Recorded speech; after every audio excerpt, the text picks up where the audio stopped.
Jó, majd neki ment. Nézzének. Jó. Arnold, gyere ebbe a felébe, nyerj! Jöjjön is szélesebb. Te a frác belém tettél, jöjj, le voltam üres, csak hátulról így megviszeket az üveget. Idén az ablakot teljesen. Hát tényleg filmezem. Hagyjad, hogy filmezzem le. De volt! Haver vagy! Imádom őket bele. Hideg lehet a víz. Az a jég ott felhannak a vízbe, hogy mikor látsz valami húzta. Kerigünk. Ne, valami ilyen bidon. Ja, bidon? Szerű. Szerű. Szegény be fog dilízni.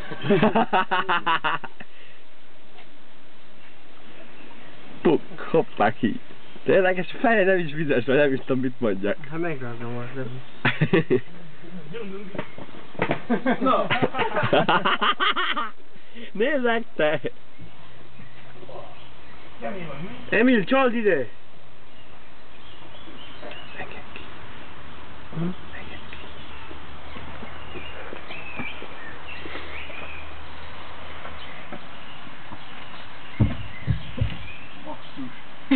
Na nem lesz onnan az üveg. Ezt már szeretnék neked elvenni.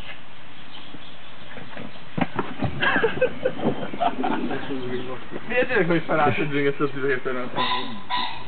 Majd hát felállt, hogy kezdte, hogy döngetni az üveget. Megérek sáú.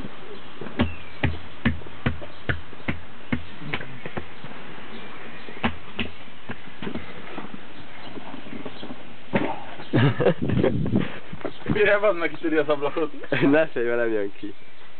Ugye van már fáradva. Köszönöm, bazd meg. Ugye van már fáradva ma. Nagy csúnyán, nézd, kettőt dönget az ablakot, akkor futamod is meg. Igen? Aha.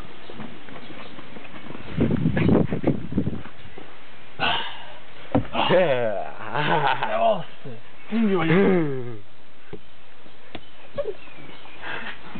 Azt mondja, ne papálj.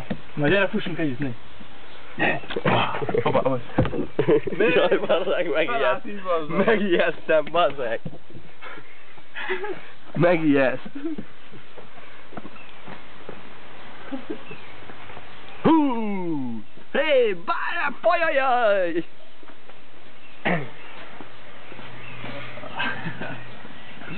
Azt a mindenit, megijeszt.